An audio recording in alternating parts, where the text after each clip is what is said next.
asked about that particular title because the vast majority of the titles that I publish under, I don't choose. Almost never. This is like pro tip actually for everyone. If you like love a piece but hate the title, the chances the author did not write the title. It's usually written by the editor. But that particular title I wrote and I chose. So I'm glad that you picked like one of the few that I actually did. And I loved that title too. So I was really glad the editor picked it. So that piece, I had the idea of it years and years ago. There's this concept that I only heard about after I was ordained, called altar burn.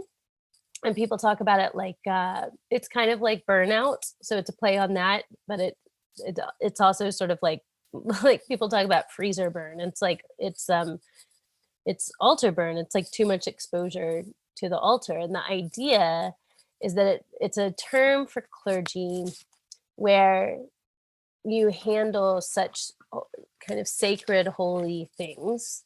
And I particularly mean the scriptures and the communion or the Eucharist, and baptism, and we talk about God so often that we begin that with over familiarity comes a very specific kind of burnout that historically, the reason I've only heard this in clergy circles is it's mostly like people, clergy, like that struggled with it. And this idea that what is so sacred and transcendent becomes,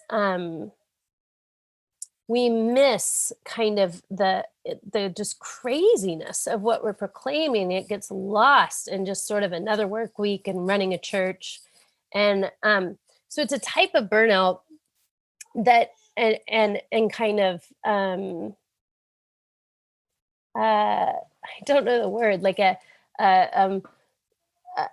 immanentizing of everything in our lives, to the extent that we lose what a mystery this is. Like, even though God has revealed himself, there's so much mystery. There's so much that needs to just leave us in awe.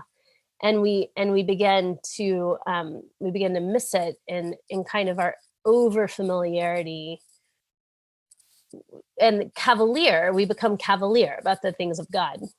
And my point, and I've wanted I had this idea kind of years ago of, with the rise of social media and how really all of us can argue, and not just argue, but even talk about God kind of at any moment. Those of us that are pastors, it used to be sort of mostly we were talking and teaching and constantly sort of like talking about God and mentoring people about this and dealing with sacred things. But I just saw more and more particularly with kind of Christians on Twitter and Facebook, that we can end up sort of debating about this, or talking a whole lot about evangelical voting patterns, and talking a whole lot about politics, or women's ordination, which has come up a lot this week, or and debating about that, or whatever the controversy of the day is. And so I worried that we're all suffering from a kind of altar burn, and that I bring this up in the piece, but an ancient church father would talk about if we kind of leave the steam bath of, if we have a steam bath, like a I guess it would be like a sauna, and leave the door open, all of it dissipates. And in the same way, that kind of through too many words, even about good things, even about things of faith, if we don't have an internal life, I'm not saying eternal life, but internal life, we can kind of dissipate our remembrance of God. That's the language he uses. And so I wanted to introduce this idea And so the piece is about that. And then, of course, log, like the be still and know that I am God. What that practically looks like for many of us now in this age of being online so much is logging off. So it's a call not just to stillness, but actually back into, and it's not even a call to not talk about God, but it's to the things that I say in it are we need to limit and be intentional about our online intake. But we also need to really intentionally plunge ourselves into into older things of God, namely actual embodied community, talking about God with people, but also books, long books, and long form arguments, and so it's a call into those things.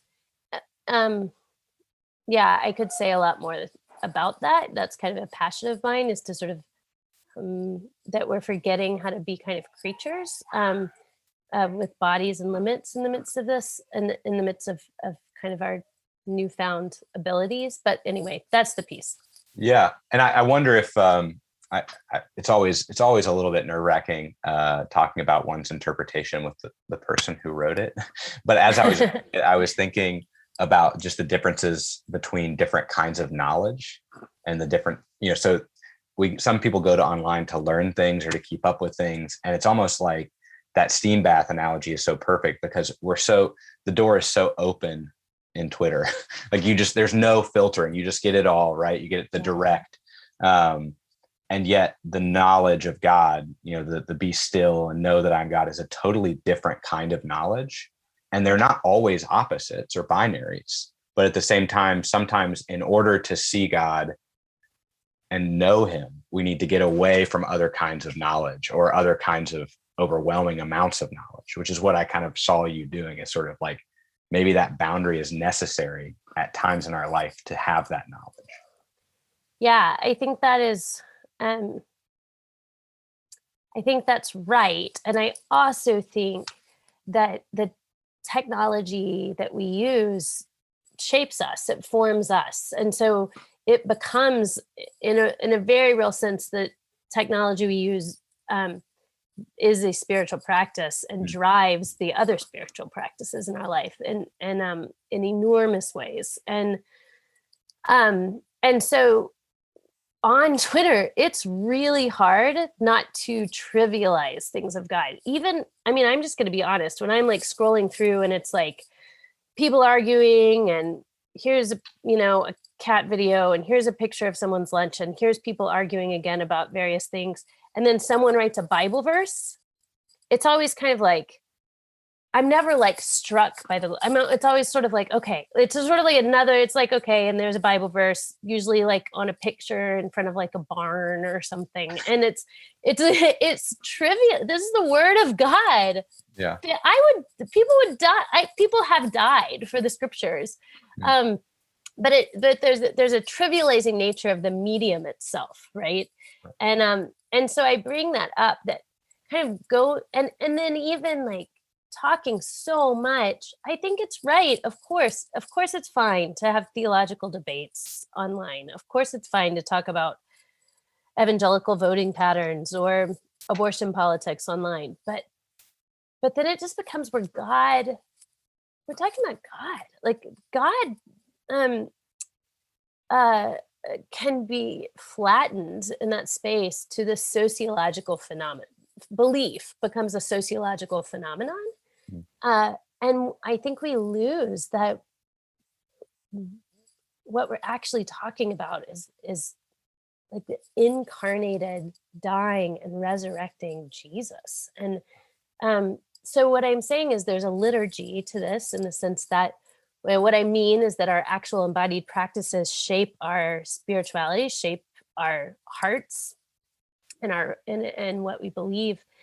And so there's a way when I come to worship, or when I come to the table to receive communion, that I'm entering into a mystery, and but I'm also entering that in a way where I've walked through repentance, I've walked through absolution, but I never like I, people don't really practice confession, repentance, and absolution on Twitter. People don't really. It's a really hard space to worship in. So this like repetitive.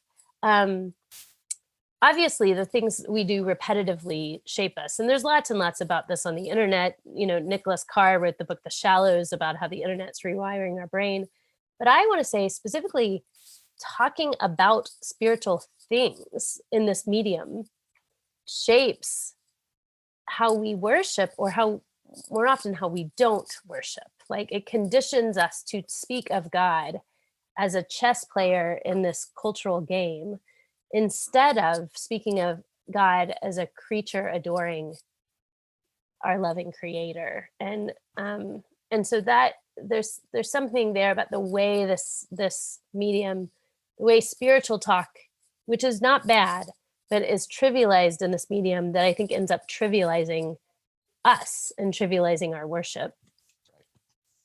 I can't help but make one more comment and then another question, but one of my favorite books is Don DeLillo's White Noise. And there is, outside his town in that book, the most photographed barn in America.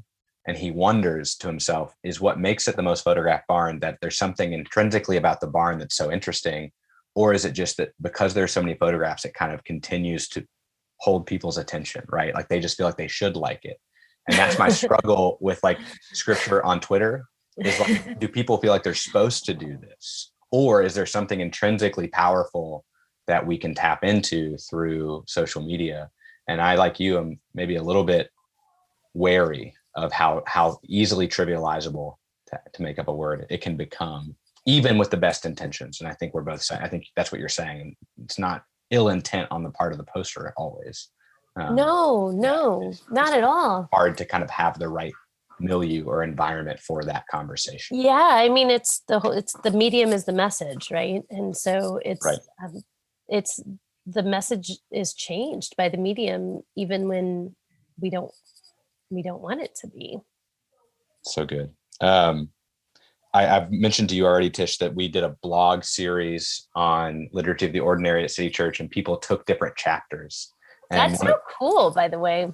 Yeah, Thank you. It was fun to see how people reflected on these things. One of my friends at City Church, Tochi, I think I might have seen her on here. She writes about your chapter on making the bed, and she says something that I wanted to share and ask you a follow-up from. She says, making the bed is more than a task now. It is a mindful ceremony. And she says, I start out of bed feeling beloved, knowing that my day is blessed even before I began. And I thought that really captures what, beyond even that chapter, you could maybe there's another subtitle there, right? Mindful ceremonies. And perhaps what's hard about Twitter is there's not a lot of mindfulness and there's not a lot of ceremony to it. It is very unceremonious. But I wonder if you could maybe speak to the mindful ceremonies in your life or in your work that led to you thinking about Liturgy of the Ordinary. Obviously, the chapters themselves are all mindful ceremonies, but maybe even something that didn't make it into the final draft or final copy. Yeah. Okay. So, when I was writing this book, besides the things, of course, that I talk about in the book, like getting rid of my smartphone in my bedroom and making the bed, which is where that comes from. But I wrote this book out of my own struggles. So I typically don't write because I've like figured it all out. I write because something is bugging me. I'm stressed. I'm struggling with something. I'm wanting to learn about something. And so, so a book is me sort of wrestling with that. Because I do think I struggle with ordinariness and the mundane, maybe even more than your average bear. And so so some of that is my struggles with this, instead of just sort of like, I have mastered the mindfulness and ceremonies of my day. But I would say the things that drew me in, I was I wrote this book I began writing this book about 2014. And so before then, probably for about 6 or 7 years before then is when I started going to an Anglican church. And I was very new at it. Everything was totally new. Didn't grow up with this. So everything from crossing yourself to taking the Eucharist every week to calling it the Eucharist, but it was all new to me. And so so it was this discovery for me. It was very interesting. It was interesting to me because I love church history, but it was also interesting to me because I'd been through seminary at this point, and I had such a heady understanding of my faith, but also practice of my faith, that there wasn't really like a place for my body in the Christian life. There wasn't so much a place for what we do. And so I was struggling a lot with, I believe all this is true. So then what do I do on a Wednesday morning? How does this shape my actual day? But I did find that as I began to sort of practice the Anglican liturgy, it infected my imagination in a way that the only way I can talk about it, which may not be the best way, I would actually love your thoughts on this as a literature guy, but it was a poetics. It was a kind of a poetry of seeing. And what I mean by that is that what I was doing in church, everything from the colors to the water in the basin, became these symbols to me that kind of got into my imagination. And so just like if you've ever sort of gotten like a song that you hear over and over again. So if somebody says a word from it or a phrase from it, and you just can sing the rest of the song, or a movie that you know. And so when people say something, it brings the movie to mind, right? It was the same in the sense that these rituals, these liturgies that we did in church kind of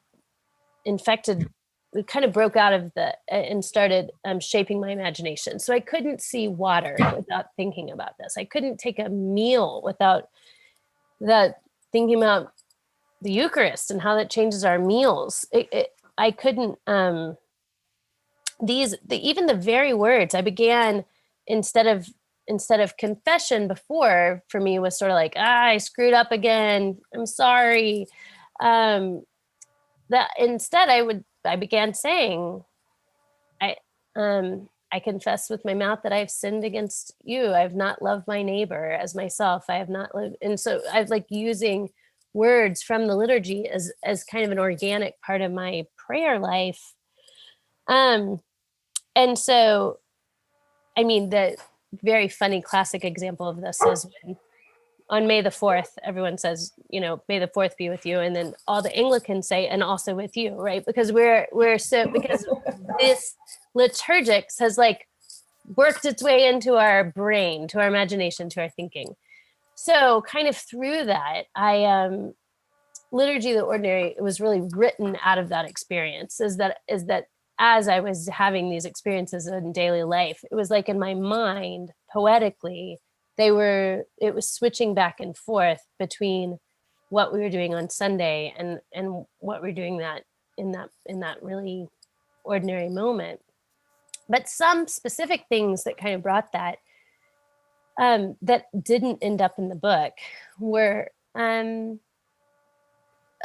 there's these daily offices in the book that I ended up talking about Complet in my next book, but it's they took the rhythms of prayer of monks, particularly Benedictine monks, which is every 3 hours, terce, sex, non, every 3 hours there's a time of prayer. And in the Book of Common Prayer, the idea was to take these prayer practices of the monks and make them available to all the rest of us that aren't monks. And so they condense them and combine them, and to morning prayer and evening prayer, and then later added noon prayer and then night prayer, compline.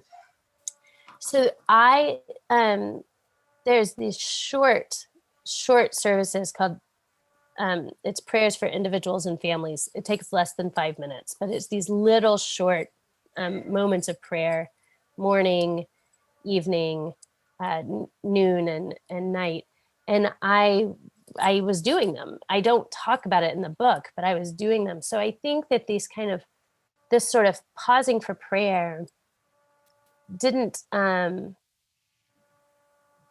it didn't make the book in the sense that I really wanted to focus on just things that people don't already think about as spiritual. If you pause for prayer, people already think of that as a spiritual thing, but they don't think about, the formation of waiting that happens in sitting in traffic, or they don't think about the formation of email, right? Or Twitter, like we were talking about. And so the book was focused on that. But I do think that returning to prayer pretty intentionally at different parts of the day made sort of shifted my imagination while I was going through the rest of the day. So I bring up in the book my friend who is she's a professional dancer in North Carolina. She's a modern dancer and has a ballet background, and she practices the steps all the time. So, but then when she goes and like takes out the trash or cleans out her closet, she moves with a kind of grace in her everyday life that I don't. I mean, that I never could, because I'm not constantly practicing ballet. Right, I'm never practicing ballet. So, but in the same way, I think that this sort of this kind of practice of prayer then sends us in that we walk through our day differently, just as a ballerina who's done exercises walks through her day differently, right? So in an early draft of Liturgy of the Ordinary, I had sort of interludes for morning, noon, evening, and night, and decided to take it out. But that's a ritual that was shaping me at the time. It's honestly in terms of like practices that have mattered a lot to me, they differ in different times. They look different according to my season of life, and particularly the season of my children's life.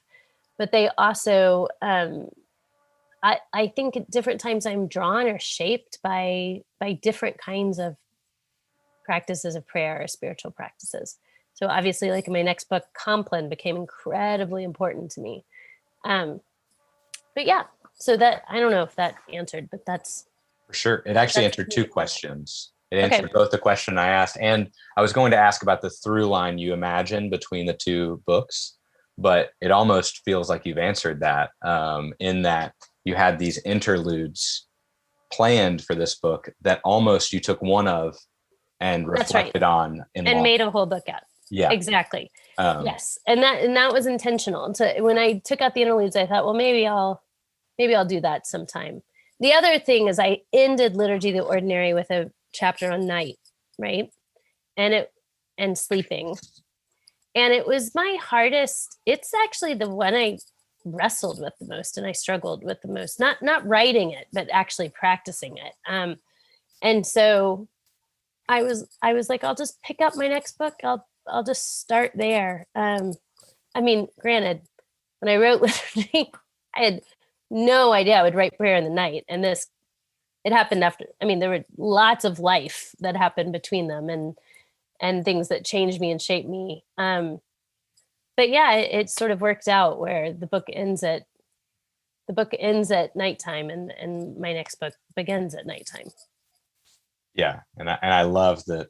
I love that you say a poetics too, because the way we talk about poetics in the world of literature is that poetry is a form, unlike narrative, that's very concerned with breathing and meter and rhythm, right? Just lineation, line break, caesuras, pauses, commas. Punctuation matters more in poetry than in narrative, in my opinion, because we're being taught not just how to read a poem, but also how to breathe a poem, And so to describe liturgy as a practice of poetics is also to say that it's rhythmic, it's metrical, it's habitual. So you could almost argue that liturgy of the ordinary is a poetics of the ordinary, trying to kind of mount Absolutely. a thinking of habit. Yeah, I would. That's right. Well, that's great. And it leads to a question. For those who don't know, it occurs to me, I've been operating under the assumption at City Church that everyone has read this book. And just for those who don't know, the chapters are things like sleep or losing your keys. I mean, I've alluded to this before. There's a chapter on sitting in traffic, which no one in Houston can relate to, but at least you could read it and imagine what it's like to sit in traffic. And it is so interesting. I had not thought that last chapter on sleep and Sabbath and rest, and it has a bit of a dark turn to it that I actually wanted to ask you about, which I'll be my last question briefly, which is that you write about, as many theologians have, that sleep is a kind of memento mori, right? Mm-hmm. That sleep, the reason some of us struggle with it, my own dad refuses to go to bed before 4 o'clock in the morning. I have no idea why, but there's a battle, right? Because it's a reminder of our mortality. It's a reminder of our limits. And so I just wonder, you said that was a hard chapter in some ways to write. It's something you struggle with. I wonder if you might want to reflect finally just on how sleep is an opportunity to think about our limits, our need to acknowledge our limits, and what kind of refreshment might be found when we approach sleep and rest correctly. Yeah, not just sleep itself, but rest, but and having a body, listening to our bodies, all of that I think is more and more something that we really wrestle with, partly because of what we started this time talking about, because we live more disembodied lives. I'm not with you, but I'm talking to you. So it's a little bit of a Gnostic kind of reality that we live in.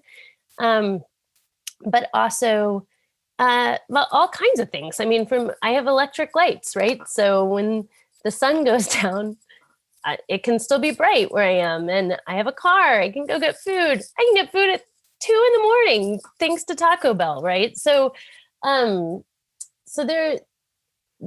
we don't have to connect with the limits of nature, the limits of time, in ways that are really unprecedented in the history of humanity. And so,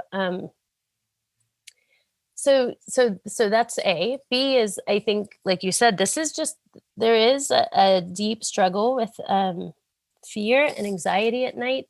That's always been the case. The more I read about that for this next book, I've seen this is really common. People have been kind of afraid of nighttime for a long time. But also, the church has always talked about sleep as a practice of death. As a practice of death, as a practice of limits, of acknowledging our limits, but also of trust, right?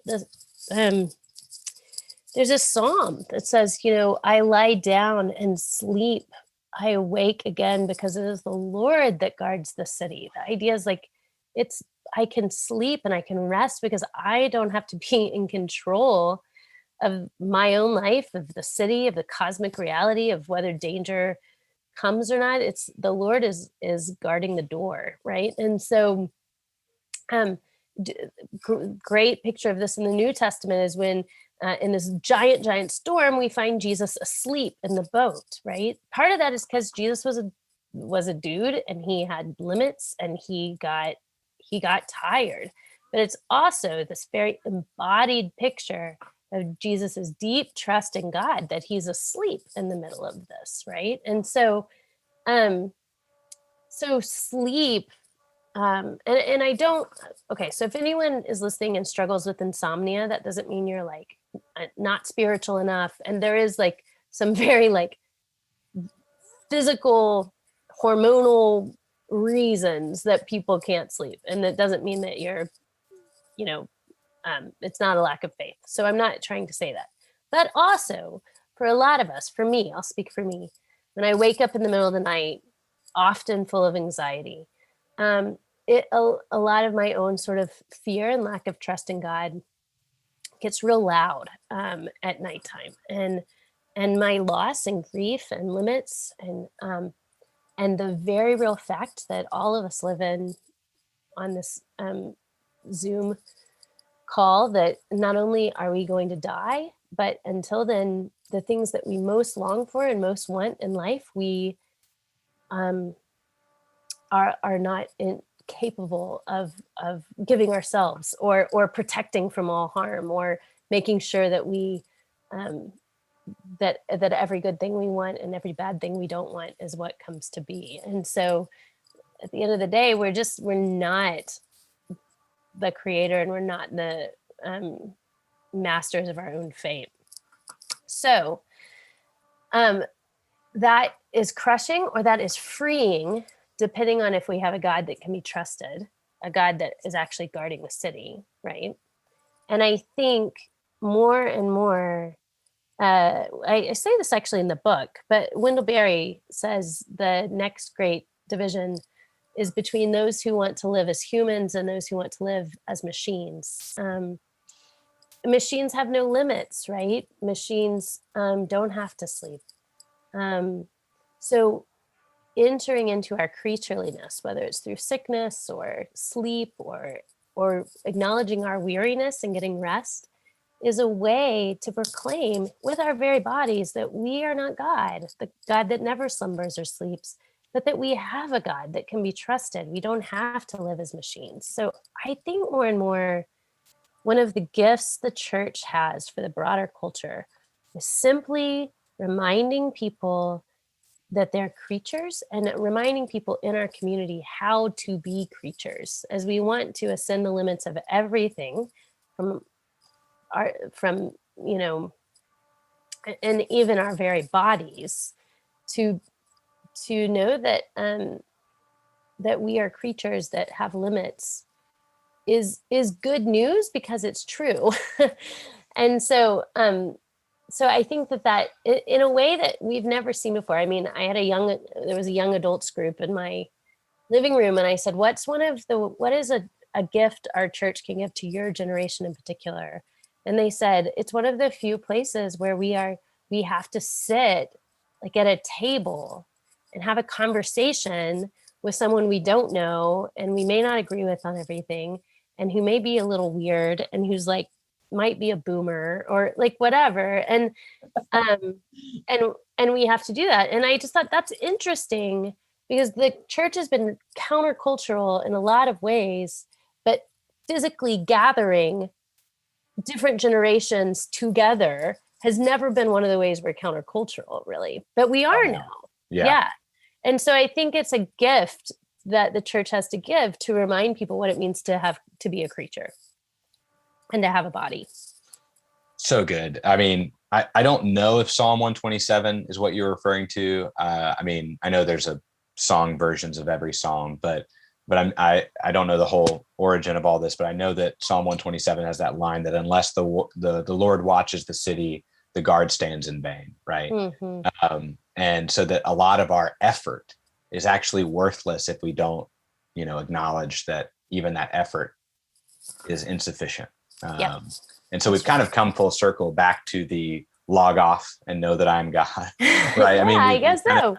We've kind of done the loop, which means it's my time to say less. All I'll say is that it's also apropos to end on a note of the city, because as part of the vision of what we're trying to do at City Church and with City Nights is really stay in the city, right? Like survive in the city the way many of us do. If you hear traffic in the background, it's because I live on Montrose Boulevard. It's like we want to be this presence in the city. And one of the ways we're doing that is not only by hosting this event, but also by trying to figure out ways of equipping a new generation of theologically minded, but culturally literate leaders. And that's what this Space City Fellows program is really trying to do. Man, and we are awesome. in our first year. So I want to join it. Well, I want to be part of it. I will not offer an endorsement, because that would be highly self-serving. But I will say that we have incredible fellows as part of this program. And I want to give them some time to ask some of their questions that they've pre-circulated with me.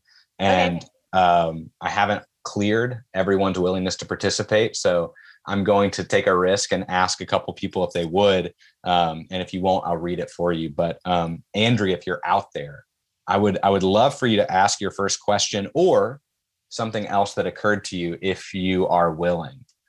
We would love to hear from you. And if not, that is okay. I don't know. Don't have all my screens pulled up. Yeah, I'm pulling it up.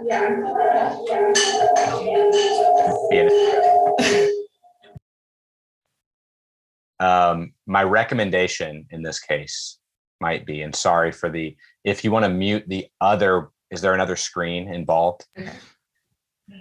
Okay, I'm gonna try again. That sounds good. We've got a lot going on here. I'm gonna try again. Yeah. You sound great. You said my first question. I thought it was actually kind of applicable to some of our things here. Okay. Glad I looked it up because that's not the one that I was gonna ask. Then ask that one, please. Ask the one you want to ask.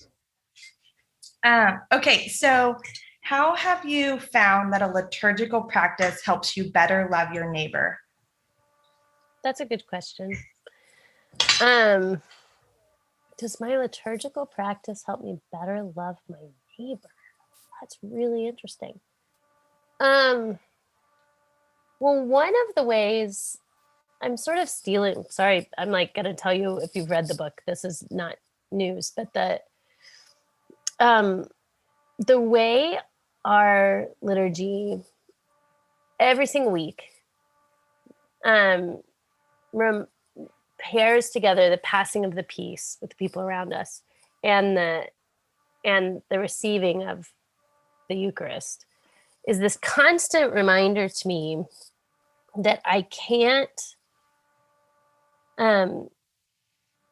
approach God in where I can't sort of seek like vertical reconciliation without seeking horizontal reconciliation, without seeking reconciliation with those around me. So there's this liturgical enactment that we're not here to just sort of like get all the answers right, get our doctrine in a row, or have a individual spiritual experience that's important between me and God. But that the community seems to be a really important part of this, that this meal is not an individual meal, it's a community meal. And to the extent that we do not take it unless we actually offer the words of peace to one another before we take this together. And so it's been this sort of drilling week in, week out over years that this is not an individual experience, which is very much kind of in the evangelicalism I grew up in. It was like, I don't know if that would have been said, but of course it would have been said, you need to love your neighbor. But primarily our worship was about sort of an individual encounter with God that led to sort of our own decision of devotion to God. And so I think that shaping me that this isn't about sort of my individual relationship with Jesus, but an embodied community of faith. And the way that embodied community of faith moves and acts in the world through things like the way we care for our neighbors. I think that shift away from just individual experience has been important. I think the pairing of worship with reconciliation was an important move for me in terms of shaping me. Honestly, like, to be very honest, every time I seek to love my neighbors, I feel like I blow it in so many ways that the practice of coming and confessing and being reminded. So I guess grace, the practice of grace has been the practice of confession together. So collective confession, we've blown it again. And grace being extended in that and then being invited to the table is really, really helpful to me. Because otherwise, if there's not grace, I'm kind of it's too, my sin is too overwhelming to me to actually attempt to love my neighbor, unless there's some offer of grace. And the very last thing I would say is that one of the things that this, I don't know if this is liturgy in particular. I think it is, though, to some extent, but Anglican sort of a shift has been, I had a really, I grew up and I didn't know anything about grace. I loved Jesus, but I had like no concept of myself as like a sinner in need of grace. And then I learned about grace in college and completely changed my life. It was like it was like the world went from black and white to technicolor. It was a completely life altering doctrine for me. It's partly why I named my son Augustine. But my view is sort of like, we blow it, we're a mess, we can't get any better, but God forgives us. Then we blow it, we're a mess, we can't get any better. So I had a profound knowledge of grace, but I had no theology of the means of grace. Does that make sense? And so the idea that grace isn't this sort of like thing that just sort of zaps us, but that God extends his grace to us through things like his presence in the Eucharist, in communion, through things like his presence among us in worship, through things like learning these prayers and absolute and experiencing absolution, but also like learning receive prayers from the church. So I think what I'm saying is I always knew I was a sinner, or I learned that I was a sinner, and I learned that God's grace was really abundant. The idea that I could be changed, that there can be renewal of life, is very good news to me. And I've learned that kind of through the means of grace, that particularly I would say the sacraments, like the Eucharist, the baptism and the Eucharist, but also the scriptures, and prayer. These means of grace give me hope that like God can change me over time. And it's not me changing me, it's not works, but it's God transforming me. And that not only helps me to try to love my neighbor when I don't, but it also gives me hope for my neighbor that drives me crazy, that if God can change me, that God can change them also. So yeah, that would be sort of some of the things I would have to say on that. So good. Thank you. I think you say, I'm paraphrasing, but something like, when we eat, it reminds us that like none of us can do it on our own, that like if we're alive and kicking, at some point in our life, someone fed us. Right. Yeah. And so I think this drawing, maybe this is a new way of thinking about your book, is that it's trying to connect the puzzle pieces of the good news of grace with the good news that we have practices that will remind us of grace. And those aren't different. They're two sides of the same coin, but we need to practice them to put them together. That's exactly right. Yeah, that's right. And going sort of back to sleep, James Bryan Smith talks about, we can't make ourselves sleep. You can't make yourself sleep. But you can create conditions where you can receive the gift of sleep. And I think it's the same. We can't make ourselves change. We can't transform ourselves. That's a gift of the Holy Spirit. But the Spirit has given us these means of grace to receive gifts from God. And so yeah, I think you kind of hit the nail on the head there, is what I'm saying about putting those together. Well, and I'm not sure I did, because it's actually a little bit, Ben, if you're there, it's a little bit of your question too, which you have an application of, but I wonder if you'd be willing to ask your question about whether we're good at this. You have better words than I do. Sure. So I guess to kind of preface, I've often looked at other, I guess, religions, such as like Islam or some of the other Eastern religions, where they have a lot of built-in rituals that kind of help cultivate these kind of structured practices. And I just kind of wonder, do you feel like Americans are generally more or less receptive to having these kind of structured practices? Less. I would say less. Here's why. So first of all, I mean, there's so many structured practices in Christianity, like just so many, if you look at Eastern Orthodoxy, if you look at Catholicism, but with Protestants, we really struggle with that. And some of that is, I was talking, I think, to some of the fellows earlier about, I think there is a tendency in America in general, and this has worked its way into sort of American evangelicalism or Protestantism, to try that we have to reinvent the wheel, that we don't, we are just absolutely addicted to our own kind of individualistic, atomistic self-expression. And of course, I'm all for self-expression. I too am a Protestant. I too am post-Enlightenment.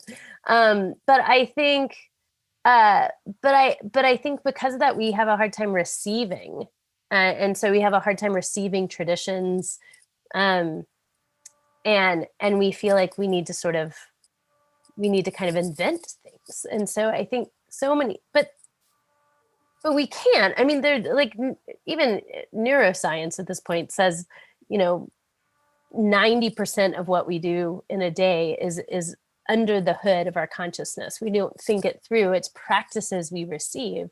And so we all have practices. So we're not actually inventing them whole cloth, because we know what to do if you walk into a mall, you know what to do. Or if you're sitting in traffic in Houston, you know that you're not supposed to get out of your car and start like doing this samba, right? Like, because we like know this. In a way, if you dropped in like a space alien, they wouldn't, but it's because we're formed by these cultural practices. So we're not as individualistic as we're not as sort of individually kind of different and as we think we are. Nevertheless, I think, I mean, we struggle with receiving. We struggle with being sort of tapped into larger and longer traditions. That's part of our DNA as a culture. But I also think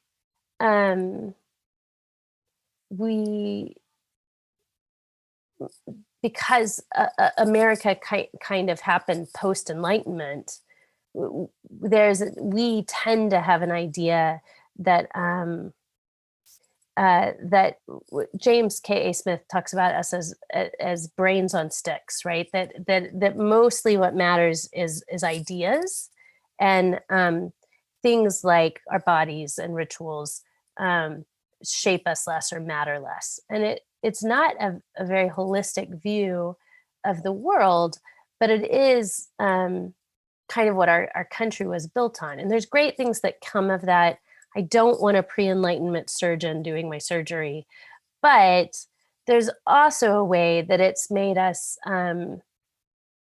it's made us, I think, less open to our own creatureliness, but also to the wonder and mystery of the world, and to things like beauty. So I think we do struggle with that. I think that, but part of the reason when you see other faiths that are good at this is because they're kind of reaching back to older sort of pre-Enlightenment, and this is a way to be counter. The only way actually to be countercultural is to learn from people in other cultures. And so learning from the historic church is a way to get out of our own time-bound moment and culture. But I think we tend to resist that in American culture in general, and certainly in American spirituality. Yeah, I think Tim Keller calls it like this sort of the strain of modern snobbery, that we just Absolutely. can't get Yeah. out of our own way. Yeah. Chronological snobbery was Yeah, was the term Lewis used for that. Yeah. right, right. Well, maybe just in closing, if I can ask one more question that's just sort of a mashup of several different kind of questions I got from our fellows. First of all, I want to leave you with the final word. So just again, thank you for being with us tonight. Just really an honor to have you join us and get to have this conversation. I was talking earlier today about how I think we need a better theology of listening. And I think the way to do that is to have conversations. Actually, ironically, it's the way we find ourselves there. But my final question is: you are a theologian. You're an Anglican priest. You have done a lot of things, but you are also a writer, and I mean that in like the capital W. Like I can tell that there is sweat in the level of the sentence. It's not just about content; it's about form. That means a lot to me, especially because you're a literary guy. Well, I see it, and I don't want to get controversial about Christian literature more broadly, but when you read someone who that has crafted a sentence and thought about that sentence, it's always refreshing. And I guess what I wanted to say is that over the last year, for a number of reasons, we've come up with new terms for things.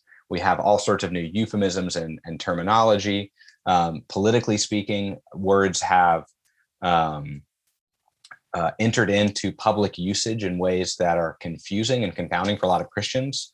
An example would be critical theory. That's something that I spent a lot of my life studying, but suddenly it's kind of emerging in the Christian op-ed world as critical theory is being talked about and not always defined. And I just want to open wherever you want to take us in closing. What is, yeah, here we go. I'm just curious, it doesn't have to be political, but what is a word? What is a phrase? What is an idea that you're sort of mulling over as a writer, thinking that the time is coming or the time has come for us to do better work on this, to define this more clearly? I think you're doing that already instinctively with Liturgy of the Ordinary, with the word liturgy, drawing on its history, but also applying it to modernity. But I'm just wondering, what is a word or a phrase that you're mulling over currently in your walk and your writing that you're thinking the time will come for us to revisit this more fully, if you have one? Can I pick more than one? I know that's hard. You can pick as many as you'd like. Wow, this is such a good question. So I would say I'll tell you the first two that came to mind. One is the word sin. You're gonna have to deal with that. Like, here's what I mean. I just think we no longer have a notion of kind of sin and depravity as a culture. And because of that, we so strongly still have a sense of things being right and wrong and just and unjust and true, or at least problematic, right? That's a term we use a lot. And I'm always like, what do we mean by that, right? Because that could mean anything from problematic could be, this person talks about critical theory or talks about gender or talks about something in a way I don't like, to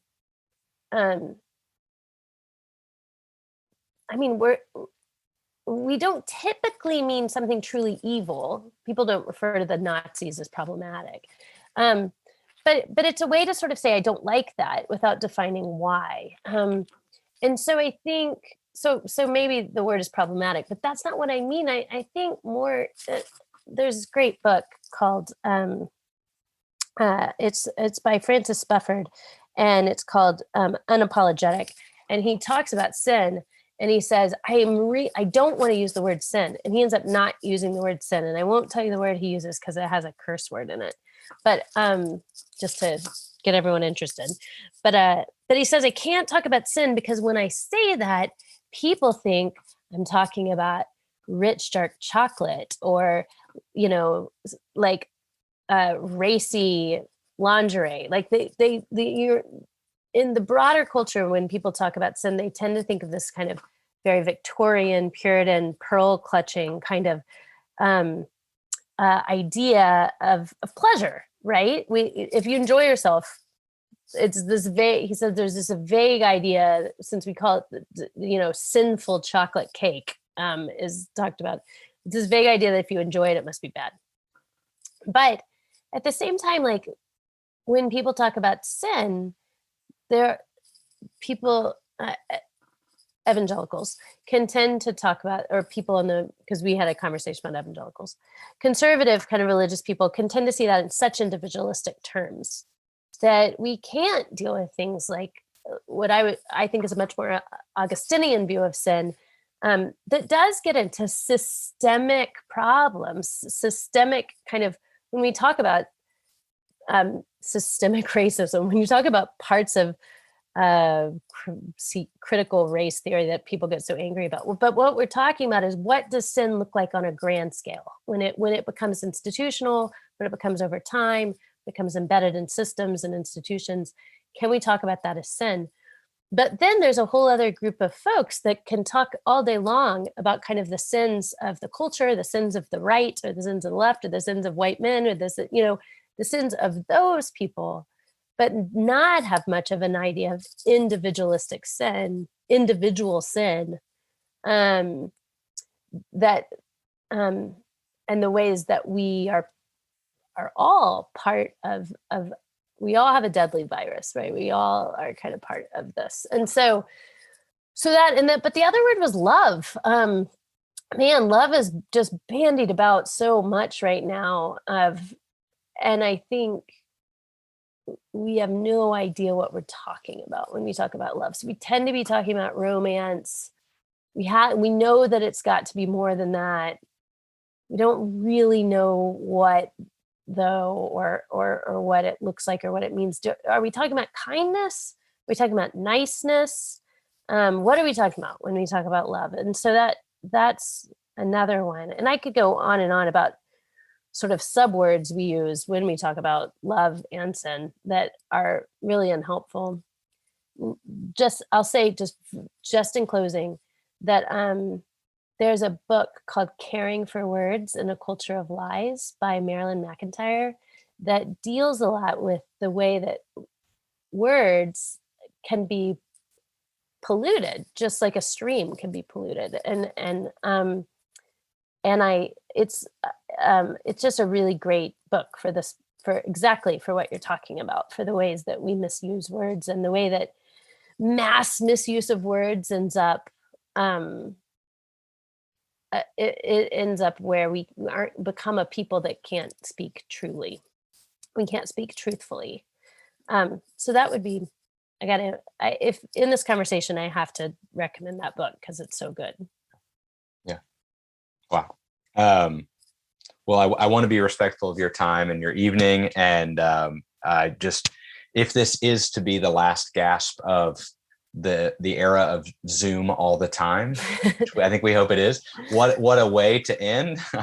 I'm feeling very inspired and encouraged, and so thankful that you could join us virtually, but also with the caveat that you are close by. So hopefully there will be future opportunities for collaboration and partnership, and we would just love to have you involved and to help, because we are really excited at City Church about your work, and our fellows are really excited. And again, just really, really thankful. I'm getting texts coming in. Someone from our fellowship just asked if we can get a reading list from you, because apparently we just want to read all these recommendations. I've got some of them written down, but certainly if you have more, please send them along. We'd love to keep reading and talking about these things. But again, thank you so much. Thank you everyone for joining us. And I hope you all have a wonderful Wednesday night. And I hope, Tish, that we will see you again soon, or get to talk to you again very soon. Yeah. Thank you guys. I appreciate it. Good to be with you.